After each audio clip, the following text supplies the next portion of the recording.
Handog ng Radyo Pilipinas World Service ang programang Global na Tayo. Pag-uusapan, hihimayin, aalamin ang mga isyung pinag-uusapan ng bayan at dadalhin sa pandaigdigang plataforma. Global na Tayo, talakayang hindi lang pambansa, bagkus pang global community pa. Global na Tayo, dito sa Radyo Pilipinas World Service, ang online digital station ng Pilipino saan man sa mundo. Tara na, Global na Tayo! Muli po isang mapagpalang pagbati sa inyong lahat at welcome na naman po sa isa pang edisyon ng programang Global na Tayo. Ang programang Global na Tayo hatid po sa inyo ng himpilang Radyo Pilipinas World Service. Ang himpilan pong ito ay isa po sa mga himpilan ng Presidential Broadcast Service Bureau of Broadcast Services. Ako po yung lingkod, Ray Sampang. Kasama pa rin natin sa ating Master Control, Ms. Emilio Junela, sa ating Wirecast, si Hero, at ang ating executive producer si Stephanie Vicente, kasama ang ating producer, walang iba kundi si Miss Drizel Nanyong. Kami po ay inyo nasusubaybayan live sa pamamagitan ng ating Facebook Broadcast Live. Sa inyo po mga Facebook browser, type lamang Radyo Pilipinas World Service. Gayon din po sa ating YouTube channel. I-type nyo lamang po sa inyong mga YouTube browser, Radyo Pilipinas World Service. At syempre, napapakinggan din po tayo sa iba't ibang panig ng mundo gamit ang ating shortwave broadcast through the facilities of Voice of America, gamit po ang mga shortwave transmitters. And speaking of shortwave transmitters, sa Filipino service po, 3 transmitters po ang gamit natin, 3 shortwave frequencies ang gamit natin. Ito po yung mga Filipino shortwave frequencies. Ano po? 9.920 MHz, 12.120 MHz, at 15.190 MHz. Ayan. So, yan po yung 3 shortwave transmitters, frequencies na ginagamit po natin to the courtesy of Voice of America. Okay, para po sa araw na ito ay siyempre tututok po tayo dito sa mga kaganapan sa OWA, sa Overseas Workers Welfare Administration. Remember, I think that was last week nang huli nating nakausap ang ating butihing administrator ng OWA, walang iba kundi si Administrator Attorney Yvonne P.Y. Kaunan, di ba? At doon na ipaliwanag niya na yung mga naging accomplishments, activities, maging yung mga tulong na pinamamahagi ng OWA, ibinibigay ng OWA kasama ang DMW sa ating mga overseas Filipino workers. At higit sa lahat, yung napag-usapan namin na scholarship, yung educational assistance na nakasentro na ngayon para mismo sa OFW. Ano po, yung pong scholarship para sa mismong OFW, hindi para sa beneficiary, hindi para sa anak, kundi educational scholarship, educational assistance para sa isang OFW. Opo, tama po yun. Yung mga nakikinig sa atin ngayon na mga overseas Filipino workers natin na nagtatrabaho abroad, meron po ngayong scholarship, educational assistance na catered para po sa inyo. Ayan, bukod po sa inyong mga immediate family, sa inyong mga anak, o sa immediate family, meron pong naka-cater na educational scholarship para po mismo sa inyong OFW. Di ba? Mas maganda yon, di ba? At least, pwede nyo nang i-pursue ang inyong matagal ng pangarap na makapagtapos sa kolehiyo. Ano po? At makakuha ng degree sa anumang kurso na nais nyong makuha. At marami pa ho yan kasi dito po sa dinaos na ika-44 na anibersaryo, kasi po nagdaos ang OWA ng kanilang ika-44 na anibersaryo. Marami po tayong pwedeng itanong sa kanila sapagkat may nabanggit po dito na Road to 50. Ano bang ibig sabihin ng Road to 50? At ano pa ba ang pwede nating asahan sa mga darating na taon, panahon sa OWA?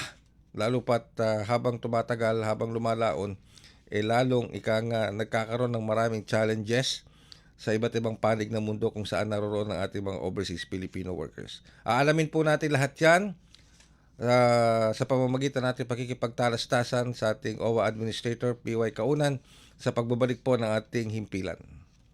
Mas pinadali na ang government transactions sa tulong ng eGovPH Super App. Pwedeng-pwede mo nang magawa ang lahat ng ito. I-download ang eGov app sa iyong smartphone o tablet mula sa App Store o Google Play Store. Pagkatapos, ilagay ang iyong mobile number at i-authenticate gamit ang one-time PIN o OTP para marehistro ang iyong account. Saka ilagay ang iyong mga pangunahing impormasyon at kumpletuhin ang facial recognition technology technology para sa verifikasyon ng iyong pagkakakilanlan. Para sa mas mabilis at mas maayos na serbisyong panggobyerno, gamitin na ang eGovPH Super App. Dati-rati maraming pamilyang Pilipino ang kapos. May mga magulang na hindi alam kung saan kukuha ng makakain. Sa ayuda naman, matagal sila naghihintay bago makakuha. Kapag may kalamidad, ang relief goods, mano-manong inihahanda, kaya matagal dumating. Ng ating walang gutom program. Kaya malinaw ang utos ni Pangulong Ferdinand Marcos Jr. Ilapit ang tulong, pabilisin ng serbisyo, siguraduhin may nakakain ang bawat pamilyang Pilipino. Direktiba ng ating Pangulo, siguraduhin dapat una wala ng pamilyang Pilipino na nagugutom para maging bahagi sila ng productive workforce. Nitong nakaraang linggo, personal na sinuri ng Pangulo ang pagpapatupad nito. Sa Walang Gutom Food Stamp Program, ang mga benepisyaryong tulad ni Lola Lumen ay tumatanggap ng 3,000 pisong food credits kada buwan sa electronic card, pambili ng masustansyang pagkain sa DSWD partner stores. Hindi na bibiyahe, mas mabilis. Ang resulta, nakikita. Mga masusustansyang pagkain ang agad na iuwi. Meron na ring balansyado na nutritional value ang binibigay, lalo na sa mga bata. Sa 4Ps o Pantawid Pamilyang Pilipino program, pinadali na rin ang pagkuha ng ayuda. Kung dati oras ang ginugugol sa biyahe, ngayon nasa cellphone na. Mas diretso, mas sigurado. These are the underserved areas. Walang branch ng bangko. Lahat ginagawa natin para maging madali para sa kanila, makuha nila yung mga cash benefit nila. Sa oras naman ng sakuna, mas mabilis na rin ang responde dahil sa mas maayos na paghahanda at mass production ng relief goods. Kung dati ilang araw ang hinihintay, ngayon sa loob na lang ng ilang oras na ipadadala na ang tulong. Ito ang malinaw na resulta. Mas mabilis na serbisyo, mas malapit sa tao, at mas nararamdaman sa araw-araw. Sa buong bansa, tuloy-tuloy ang trabaho. Isa-isang inaayos sa mga bagay na magpapagaan sa buhay ng mga Pilipino dahil walang Pilipino ang dapat magutom, mapabayaan, walang maiiwan. Salamat, President. Mabilis ang trivia, dagdag talino. Heto na ang Dagling Kaalaman. Alam mo ba na ang Pacific Ring of Fire ay tahanan ng mahigit 75% ng mga aktibong bulkan sa buong mundo? Matatagpuan ito sa paligid ng Pacific Ocean at dito nagaganap ang pinakamaraming lindol dahil sa patuloy ng paggalaw ng mga tectonic plates. Sa Pilipinas, bahagi tayo ng Pacific Ring of Fire kung kaya't madalas tayong makaranas ng pagputok ng bulkan at mga lindol. Meron tayong mahigit na 20 aktibong bulkan, kabilang dito ang Bulkang Mayon, Taal at Mount Pinatubo, ilan sa mga pinakakilalang bulkan sa buong mundo. Kaunting kaalaman na malaking dagdag talino. Abangan muli ang susunod na Dagling Kaalaman. Kayo po'y patuloy na sumusubaybay sa ating programang Global na Tayo. Dito pa rin po sa inyong himpilang Radyo Pilipinas World Service. Ako pa rin po inyong lingkod, Ray Sampang. Alright. Pero bago tayo dumako sa OWA, meron lamang po tayong gustong ipaalam sa inyo sapagkat ngayong araw pong ito, patuloy, simula na yung Asian Leaders Summit. Nagdatingan na po yung mga heads of state ng 10 Asian member states ng ASEAN. At ang Pangulong Ferdinand R. Marcos Jr. po ay nandoon na rin sa Lapu-Lapu City bilang chair ng ASEAN 2026. Para sa mga hindi po nakakaalam, kasi ang Pilipinas po ang chairship ngayon ng ASEAN 2026. At isa po sa mga pag-uusapan din doon ay ang issue ng immigration, labor and immigration, migration, di ba? Yung mga rights and protection ng mga migrant workers. So kabilang din po yan sa mga pag-uusapan doon. Bukod sa pagpapatibay ng bilateral relations ng mga member states ng ASEAN, lalo-lalo na pag ang pinag-uusapan po ay energy security. Katulad noon nangyayari po ngayong kaguluhan sa Middle East, ay mas dapat pag-usapan ng ASEAN Bloc. Ito po kung paano magtutulungan ang mga member ASEANs na ito para masiguro na mayroong sapat na supply ng enerhiya ang bawat member states, lalong-lalo na doon sa mga member states na walang o kaunti lamang ang napoproduce na enerhiya o walang pinagkukunan ng sariling langis. Maganda mapag-usapan at mapag-coordinate ang mga ASEAN members na ito dito sa ASEAN Leaders Summit para tugunan po itong isyong ito. Actually, bago pa man itong ASEAN Leaders Summit, nagtutulungan na po ang mga ASEAN member states. Ano po, lalo-lalo na nung pumutok itong gera sa Middle East sa pagitan ng US at ng Iran. Dahil ang Pilipinas po ay nakakakuha naman ng ikang supply ng diesel at gasolina, maging ng kerosene at maging ng LPG sa ilang mga bansa dito sa ASEAN member states. Ano po? So, mas lalo pang palalakasin ang koordinasyon na to, ang pagtutulungan na to. Lalo-lalo na, meron din pong BIMP IAGA Summit na kasabay ng ASEAN 2026. Yung BIMP IAGA, ang ibig po sabihin ng BIMP ay Brunei, Indonesia, Malaysia, Pilipinas, East Asian Growth Area. Yun po ibig sabihin para sa mga dito sa southern region ng Pilipinas natin, dito sa may bahagi ng Mindanao. Alright, bago pa rin po tayo magpatuloy, tayo po ay nagpapahatid ng ating marubdob na pakikiramay kay Commission on Filipinos Overseas Secretary Secretary Clink Ang, okay? Sapagkat yung pong kanyang ama, yung ama ni Secretary Clink Ang na siyang tumatayong kalihim ngayon ng CFO, yung kanyang ama na si Dante Arevalo Ang Sr. na siya ring dating tumayong Chairman Emeritus, tumayong Chairman o Head ng Commission on Filipino Overseas, ay namayapa na po. Namatay sa edad na 83. At the age of 83, he died. Ito po kasi si Dante Arevalo Ang Sr. ay ama ng kasalukuyang CFO Secretary Dante Clink Ang. Ito po ang kanyang ama na si Ang Sr. ay Chairman Emeritus din at may-ari ng Manila Times. Mismong ang Manila Times po ang nag-anunsyo ng pagyao ni Dante Arevalo Ang Sr. Okay?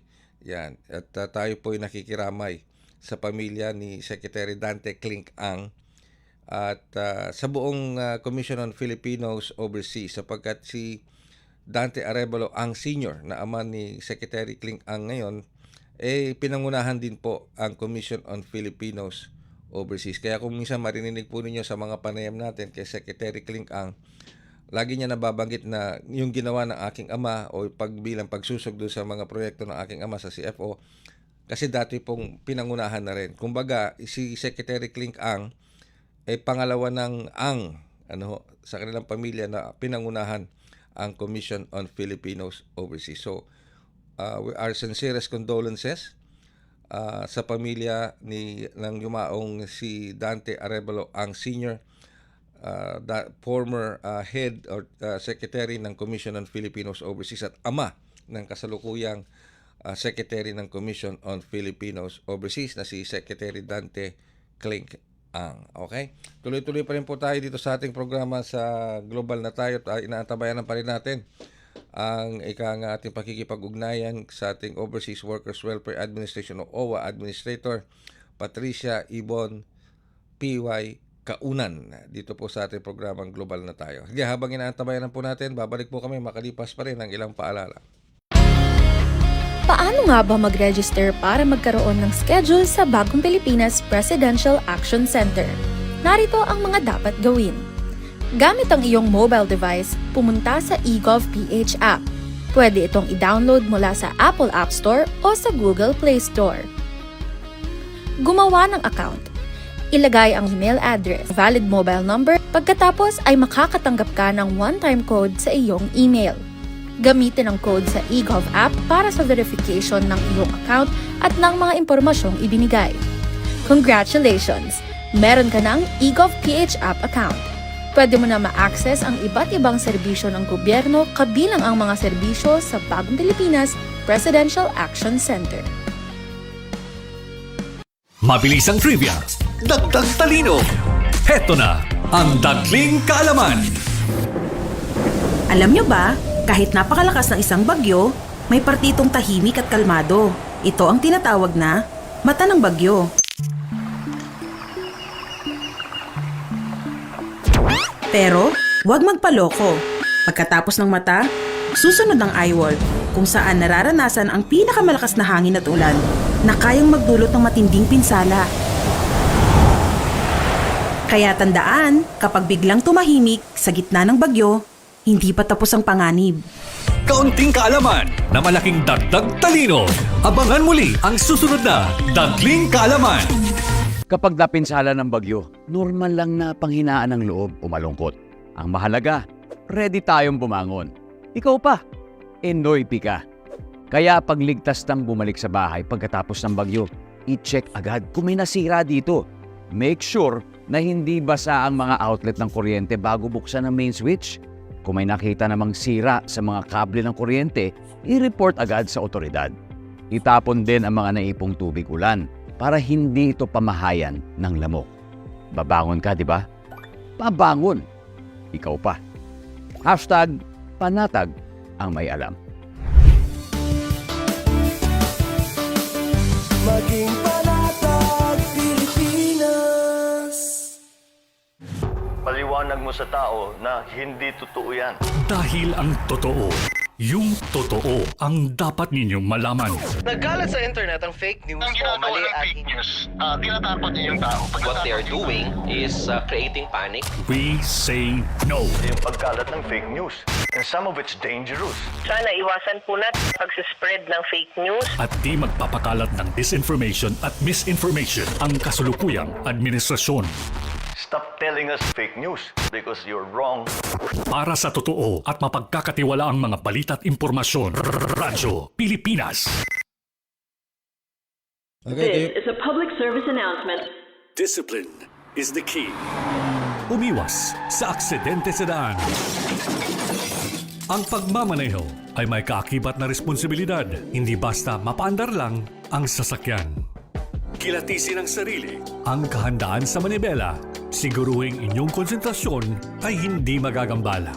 Importante rin na ating laging isipin, init ng ulo ay huwag pairalin, bagkus kaligtasan ng lahat ang siyang dapat unahin. Isang mahalagang paalala mula sa Presidential Broadcast Service at Radyo Pilipinas, Radyo Publiko 738.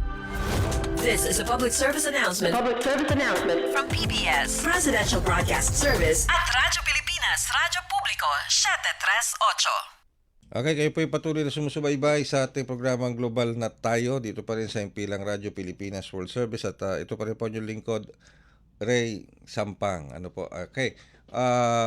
Bago tayo dumako sa ating panayam kay Administrator PY Kaunan ng OWA, nagbigay po kasi ng mensahe ang Pangulong Ferdinand R. Marcos Jr. Bilang pagpupugay sa kanilang ika-44 na taong anibersaryo ng OWA. Okay? Narito po at papakinggan natin ang naging mensahe na ito ng Pangulong Ferdinand R. Marcos Jr. kaugnay ng ika-44 na taong anibersaryo ng Overseas Workers Welfare Administration. Dahil dito parang kinilala ng Pangulong Marcos Jr. ang kahalagahan ng mandato at serbisyo ng OWA para sa ating mga overseas Filipino workers sa iba't ibang panig ng mundo, lalo-lalo na yung mga distressed OFWs natin na nangangailangan talaga ng tulong. Lalo-lalo na pag-uwi dito yung mga reintegration service program, yung iba pa mga programa at serbisyo na dapat maibigay sa ating mga overseas Filipino workers na nagbabalik sa bansa. Narito po naging mensahe ng Pangulong Ferdinand R. Marcos Jr. kaugnay ng ika-44 na anibersaryo ng Overseas Workers Welfare Administration. On this special day, I extend my warmest greetings to the Overseas Workers Welfare Administration on your 44th anniversary. Over 4 decades of public service, OWA has advanced the welfare of overseas Filipino workers at every stage of their employment. Through the programs and initiatives that you have spearheaded, you help sustain families, strengthen communities, and uphold the dignity of Filipino labor across the world. In times that call for swift and decisive action, whether in situations of conflict, public health emergencies, or other large-scale disruptions, OWA responds with coordination and purpose. ensuring that assistance reaches our kababayans when it is most needed. Recent operations in the Middle East have reflected this capacity. Despite restricted airspace and heightened risks, evacuation support, transit facilitation, and repatriation have been carried out effectively, allowing affected OFWs to return home safely and reunite with their loved ones. This anniversary affirms the excellence and professionalism of OWA's personnel, whose work reflects a deep commitment to public service. As you approach your 50th year, may you remain responsive, reliable, and attuned to the needs of our migrant workers and their families. As we move forward, I trust that you will place the welfare of every overseas Filipino worker at the heart of our journey towards a bagong Pilipinas. Mabuhay ang OWA at mabuhay ang ating mga bagong bayani. Naging pahayag at mensahe ni Pangulong Ferdinand R. Marcos Jr. kaugnay ng ika-44 na anibersaryo ng Overseas Workers Welfare Administration. Nandiyan po natin ipipilit ang isa pang edisyon ng programang Global na Tayo. Nagkaroon tayo ng problema sa pag-contact kay Administrator P.Y. Kaunan. Hindi natin siya makontak, hindi natin ma-establish ang kanyang communication. Pero dyan na lang po natin pinipilit ang isa pang edisyon ng Global na Tayo. Sa ngalan po ng ating mga nakaagapay, ito naman po yung lingkod, Ray Sampang. Maraming salamat at ingat po tayong lahat. Handog ng Radyo Pilipinas World Service ang programang Global na Tayo. Pag-uusapan, hihimayin, aalamin ang mga isyung pinag-uusapan ng bayan at dadalhin sa pandaigdigang plataforma. Global na Tayo, talakayang hindi lang pambansa, bagkus pang global community pa. Global na Tayo, dito sa Radyo Pilipinas World Service, ang online digital station ng Pilipino, saan man sa mundo. Tara na, Global na Tayo.